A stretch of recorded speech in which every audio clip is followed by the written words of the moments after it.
Hello বন্ধুরা, welcome to Bangla lifestyle BD. বাংলার জনপ্রিয় তারকা দম্পতি এবার অভিভাবক হবেন। মা হতে চলেছেন ময়না মুখোপাধ্যায়। এই সুখবর জানালেন অভিনেত্রী নিজেই। 15 বছরের বিবাহিত জীবনে আসছে এবার সন্তান। এতদিন দুজনেই ব্যস্ত ছিলেন কাজ নিয়ে। অভিনয় তো ছিলই, পাশাপাশি ছিল SMPAI এর বিবিধ দায়িত্ব। কিন্তু গত বছরের শেষ থেকে সম্রাট ময়না সিদ্ধান্ত নেন যে এবার সন্তানের কথা ভাবা উচিত। আমার বলতে পারো ইন্ডাস্ট্রিতে 20 বছরেরও বেশি সময় হয়ে গেল আর বিয়ে হয়েছে 15 বছর। কিন্তু এই 15 বছরে এমন নয় যে কখনো বসে থেকেছি। ভগবানের আশীর্বাদে একের পর এক কাজ করে চলেছি। কিন্তু আমিও সম্রাট, তারপরে আমরা প্ল্যানিং করে জানালেন ময়না।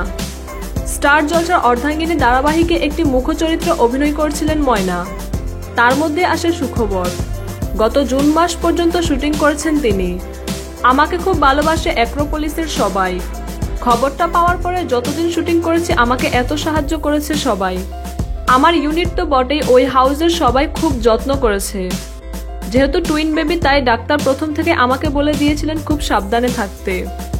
শুধু তাই নয়, আমাকে ওরা বলেছিলেন যে চরিত্রটা রিপ্লেস করব না। যতদিন তুমি কাজ করতে পারবে না ততদিন ট্র্যাকটা অফ থাকবে শুধু।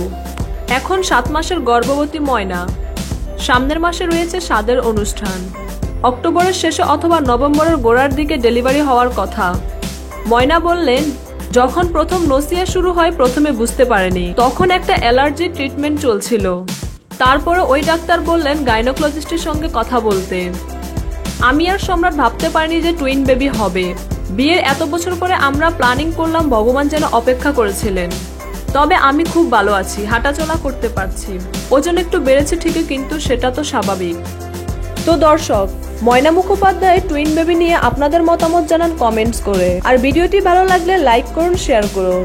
আর হ্যাঁ, বিনোদন জগতের সব খবর পেতে আমাদের চ্যানেলটি এক্ষুনি সাবস্ক্রাইব করুন। ধন্যবাদ সবাইকে।